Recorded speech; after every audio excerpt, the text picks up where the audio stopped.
Donald Trump says he wants to meet Kim Jong Un this year, reviving his failed friendship diplomacy with the North Korean dictator. But in the same breath, he undercut South Korea's new president, demanding more money for US troops and even hinting Washington should seize land for its military bases.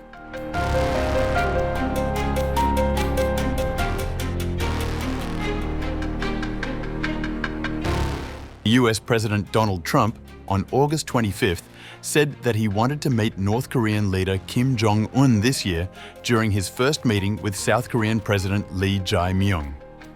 Trump was open to further trade talks with South Korea, even as he lobbed new criticisms at the visiting Asian ally.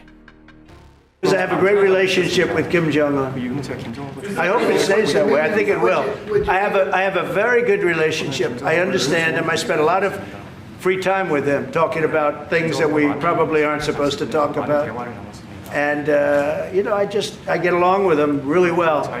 I think he has a country of great potential, tremendous potential. Is it possible you meet him this year or maybe next year? Well, I'm meeting a lot of people. I mean, it's hard to say that, but I'd like to meet him this year. You said the North Korean leader wants to meet. How soon would you? You know, we want to have a meeting. I like to have a meeting. I get along great with him. You know, you were there. We even had a press conference. He had his first press conference. Kim Jong Un had a press conference. This was a little different press conference. I said, have you done a press conference before? No. And you know what? He did great. It was a great press conference, actually. It was historic. I doubt he's done one since. But I said, would you like to meet the fake news? Because whatever you want to do. And they came in like, you've never seen anything like it. And then he said, enough. And that was the end of the press conference. That was the end. It ended very rapidly. But I think he had a good time. I look forward to meeting with Kim Jong Un in the appropriate future. However, North Korea did not immediately respond to Trump's remarks. Its state media said later that US-South Korea joint military drills proved Washington's intention to occupy the Korean peninsula and target countries in the region. Since Trump's January inauguration, Kim has ignored Trump's repeated calls to revive the direct diplomacy he pursued during his first term in office, which produced no deal to halt North Korea's nuclear program.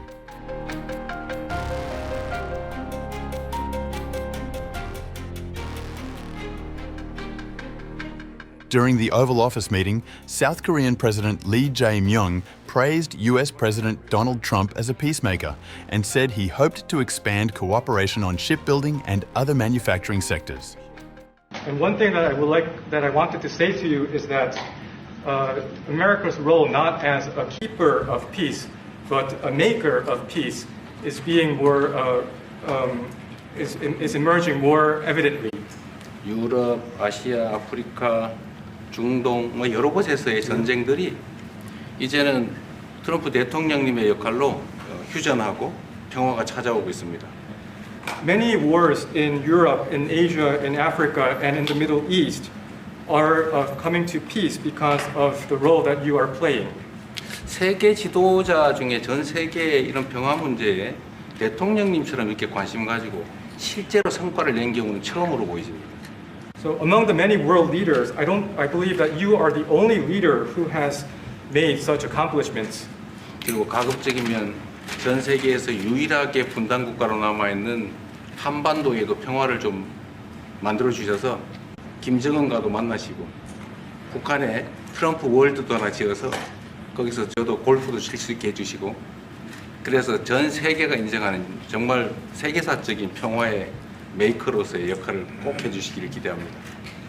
And I would like to mention that the only remaining divided nation in the world is the Korean Peninsula, and I would like to ask for your role in establishing peace on the Korean Peninsula. So I look forward to your meeting with Chairman Kim Jong Un and construction of a Trump Tower in North Korea and playing golf at that place. 아마 기다리고 있을 것 같습니다. 기다리고 있을 것 같습니다. So, I believe he will be waiting for you. 그리고 마지막으로 든든한 한미 동맹을 기반으로 대한민국이 성장 발전해 왔고 앞으로도 이 한미 동맹을 군사 분야뿐만이 아니라 경제 분야 또 다른 과학기술 분야까지 다 확장해서 미래형으로 발전시켰으면 좋겠습니다. Korea was able to attain economic growth and development through our ironclad alliance. And going forward, I hope to develop our alliance into a future-oriented alliance that encompasses areas not only limited to security, but also the economy and science and technology. 대한민국 국민들은 트럼프 대통령님에 대해서 정말로 큰 기대를 가지고 있다는 말씀을 드리면서 다시 한번 이런 시간 내주셔서 감사드립니다. The Korean people have great expectations for you, Mr. President. Thank you once again for your time. At the meeting, Trump, who frequently accuses European allies of freeloading off the US, made clear he would press hard for a greater contribution from South Korea towards the cost of hosting the 28,500 US troops in the country. Trump has made similar demands of the US's other Northeast Asian ally, Japan, which is home to almost 50,000 US troops. He suggested the US could seek to take over baseland, an idea likely to enrage Lee's allies on the left of South Korean politics. Trump said, "We spent a lot of money building a fort, and there was a contribution made by South Korea. But I would like to see if we could get rid of the lease and get ownership of the land where we have a massive military base." Despite the US and South Korea clinching a trade deal in July that spared South Korean exports harsher US tariffs, the two sides continue to wrangle over nuclear energy, military spending, and details of a trade deal that included $350 billion in promised South Korean investments in the United States.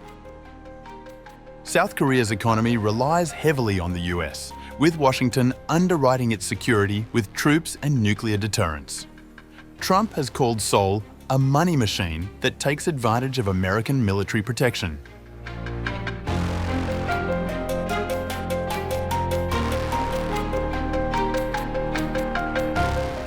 Meanwhile, Korean Air announced a $50 billion order on August 25th for 103 Boeing aeroplanes and GE Aerospace engines and servicing, coinciding with the visit of South Korean President Lee Jae-myung to Washington, Reuters reported on August 26th.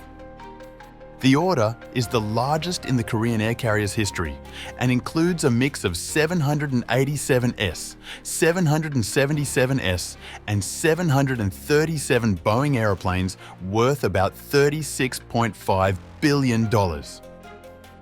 Korean Air also announced a separate deal with GE on the purchase and maintenance of engines valued at $13.7 billion. Many countries negotiating trade deals with the Trump administration have announced or plan to announce significant Boeing aircraft orders. Boeing has won a string of major orders in recent months.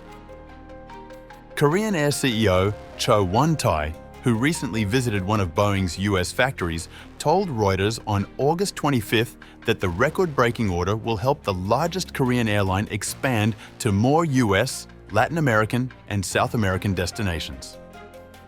Cho said about half of the new order of 103 planes would be 737 MAX-10 planes, and the rest would be a mix of 777, 9 and 787 aeroplanes.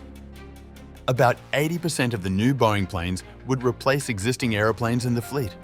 He said the company had faith in Boeing despite the prior troubles the plane maker experienced. The Boeing deal is worth $36.2 billion. South Korea's industry ministry said, in addition to the GE deal. Also, Boeing said the deal would help Korean Air fully integrate operations with Asiana Airlines, a subsidiary of South Korea's largest airline it acquired last year. Commerce Secretary Howard Lutnick told Reuters the major Boeing and GE deal would boost US aerospace exports.